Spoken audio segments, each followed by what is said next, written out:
Video के अंदर हम लॉगरिथम फंक्शन को बेस ई के ऊपर कर चुके हैं, जिसको हम नेचुरल लॉगरिथम फंक्शन कह रहे थे। अब हम आ जाते हैं logarithm logarithm function with base other than e. Logarithm function with base a, यानी अदर देन ई। ठीक, तो इसको आप डिफाइन करते हैं। आपके पास कोई भी ए पॉजिटिव नंबर होना चाहिए और ए 1 के बराबर भी नहीं होना चाहिए ऑब्वियसली। तो फिर आपका जो लॉगरिथम फंक्शन है उसको आप डिफाइन करते हैं f of x equal to log of x to the base a. ठीक, और इसकी जो बेसिक प्रॉपर्टीज हैं लॉग वाली, वो तो वही रहती हैं जो आपके पास है कि अगर आपके पास लॉग ए है और इसको आप किसी दो नंबर्स पर अप्लाई कर रहे हैं, बी और सी पर, तो ये log of b to the base a plus log of c to the base a हो जाता है। और अगर डिवाइड कर रहा है b अपॉन c, तो ये बन जाता है log of b to the base a minus log of c to the base a। और log ऑफ a है और यहाँ b के ऊपर कोई पावर n है, तो n को हम आगे कोफिशिएंट बना देते हैं, log of b to the base a हो जाता है। And log of a to the base a है तो वो 1 बन जाता है, और log of 1 to any base वो 0 बन जाता है।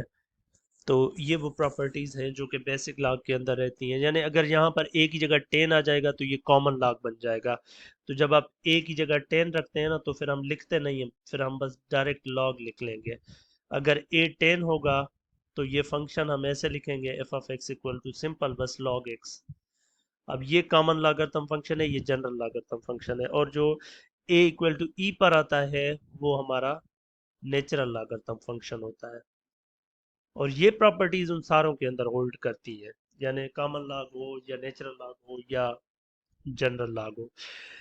दूसरी बात, ये फंक्शन रेंज इसकी, डोमेन इसकी क्या होगी? डोमेन इसकी वही होगी जो नेचुरल लॉग के लिए है, यानी कि 0 से लेकर प्लस इन्फिनिटी तक। रेंज इसकी जो होगी वो पॉजिटिव ही होगी लॉगरिथम के अंदर। नहीं, इसकी डोमेन क्या होगी? डोमेन इसकी जो होगी वो होगी 0 से लेकर प्लस इन्फिनिटी तक। And what is its range is going to be minus infinity to plus infinity. ठीक, और दूसरी बात, ये इंक्रीजिंग है अपनी डोमेन के ऊपर। और इसके अलावा इसमें क्या है, आपके पास इंक्रीजिंग के अलावा 1 to 1 भी है। और ये ए के ऊपर भी डिपेंड कर रहा होगा, हो सकता है ये इंक्रीजिंग वाली ए पर कहीं पर फर्क पड़ जाए, but I don't think so. 1 1 तो ये फंक्शन है, ठीक है ना। और इसके अलावा इसका ग्राफ हम डिफरेंट ए की वैल्यूज पर चल, let's try here log of let's से 2 बेस पर हम कर लेते हैं इसको x। ये बेस 2 है, तो अगर हम बेस को a कर दें और a को हम वेरी करें तो देखते हैं क्या हो रहा है। सो देख लेते हैं। तो ये जब इसकी जो बेस है ना, अगर हम वो 0 से लेकर 1 के दरमियान रखें तो ये डिक्रीजिंग फंक्शन है। 0 से 1 के दरमियान ये डिक्रीज करता है, और 1 के बाद ये इंक्रीजिंग है। तो इसका ख्याल रखना है थोड़ा सा हमने, ठीक है ना, राइट। तो ये इंक्रीजिंग डिक्रीजिंग थोड़ा सा ए के ऊपर, ए बिटवीन 0 and 1 होगा, सो ए ग्रेटर देन 1 होगा, उस पर चेंज होगा।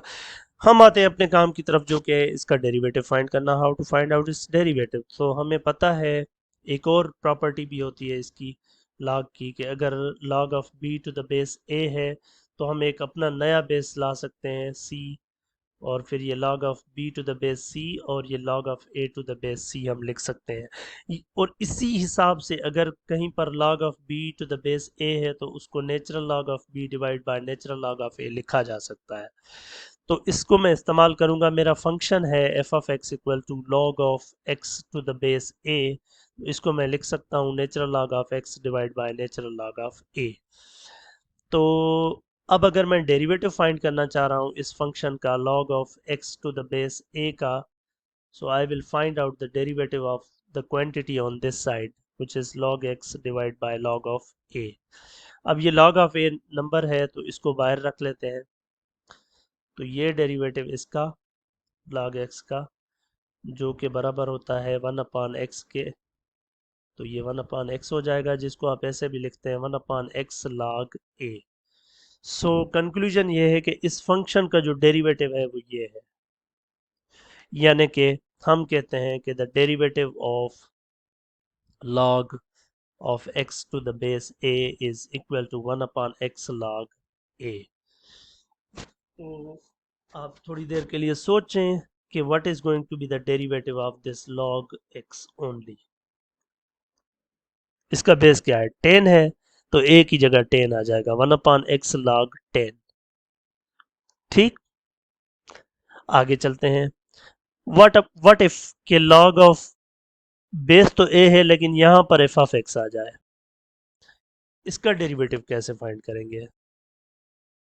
सो इसका जब आप डेरिवेटिव फाइंड कर रहे होंगे तो आप क्या करेंगे, सबसे पहले ये log वाला रूल लगाएंगे जो कि है 1/x log a, यानी f टू log a. ठीक, और फिर इसी फंक्शन का डेरिवेटिव यहां मल्टीप्लाई करना है, या इसको ऐसे भी लिखते हैं f of x into natural log of a, ऊपर यहां पर डेरिवेटिव इसी फंक्शन का मल्टीप्लाई कर देना है. इसका मिसाल हम चेक कर लेते हैं. Let's talk about the derivative of log of x square minus 1 to the base 3. इसका डेरिवेटिव फाइंड करना है, तो हम डेरिवेटिव जब इसका फाइंड करेंगे तो पहले हम log वाला रूल लगाएंगे 1/f ऑफ एक्स यानी x square minus 1 multiply by log of base यानी 3, और फिर इसका डेरिवेटिव जो कि है 2x, तो ये बराबर हो जाएगा 2x upon log 3 into x square minus 1. Right, so इस हिसाब से हम डिफ्रेंशिएट कर सकते हैं जनरल लॉगरिथमिक फंक्शंस को भी. ठीक है ना, like we have got this nice function. मिसाल के तौर पर someone ask me find out the derivative of log of cos x. अब इसका बेस 10 है, अंडरस्टूड ना, तो हम जब डेरिवेटिव करेंगे तो हमने अभी अभी जो फार्मूला लिखा था f ऑफ x के हिसाब से वही यूज करेंगे, log ऑफ cos x. तो ये पहले होगा 1/f ऑफ x यानी cos x into log a यानी log 10 है इस केस में, बेस a की जगह, और फिर इसी फंक्शन का डेरिवेटिव यहाँ मल्टीप्लाई करना है, माइनस साइन एक्स होगा जो. सो ये बन जाएगा minus sine x upon cos x into log 10, जिसको आप क्लेवरली लिख सकते हैं माइनस 10x अपॉन 10, क्योंकि साइन अपॉन कॉस जो है वो 10 के बराबर होता है 10x के, तो ये 10x अपॉन लॉग 10 होगा माइनस का. ठीक, one more nice question over here is we have got this function f of x equal to log of x times square root x minus 1 divided by x cube, let's say, and base is 2. right, चले x cube की जगह मैं यहाँ पर रख देता हूँ sin x. ठीक, I want to differentiate this, इसका डेरिवेटिव फाइंड करना चाह रहा हूँ. ठीक है, तो हम क्या करेंगे, पहले log की प्रॉपर्टीज लगा लेते हैं. log of x to the base 2 plus log of square root x minus 1 to the base 2 minus log of sin x to the base 2. ठीक, फर्दर एक और मर्तबा सिंप्लीफाई करें प्रॉपर्टीज लगाकर, ये log of x to the base 2 होगा plus ये 1/2 आगे आएगा power log of x minus 1 to the base 2 minus log of sin x to the base 2. तो अब अगर डेरिवेटिव हम अप्लाई करते हैं फंक्शन के ऊपर, तो ये तो सीधा पड़ा हुआ है ना 1/x log a, 1/x log 2 plus 1/2. अब इसका जब डेरिवेटिव करेंगे तो ये फंक्शन पड़ा हुआ है नीचे अंदर log के, तो 1/f of x into log a यानी बेस है जो 2, और फिर इसका डेरिवेटिव 1 आ जाएगा माइनस. अच्छा, फिर ये फंक्शन पड़ा हुआ है log के अंदर. ठीक, तो पहले हम 1/f ऑफ x लिखेंगे यानी साइन x, और फिर log ऑफ a यानी यहाँ बेस जो a है वो 2 है, और फिर इसका डेरिवेटिव मल्टीप्लाई करेंगे जो कि है cos x। तो और ज़रा सिंप्लीफाई करें, सारों के अंदर log a 1/log a common है, तो वो तो मैं बाहर रख रहा हूँ, 1/log 2 जो है, बाकी रह जाएगा 1/x plus 1/2 into x minus 1, और माइनस का ये कास अपन साइन करके रखेंगे तो ये कॉट एक्स हो जाएगा। So this is the answer. अगर आप फर्दर सिंप्लीफाई करना चाहें तो कर सकते हैं इसको, राइट।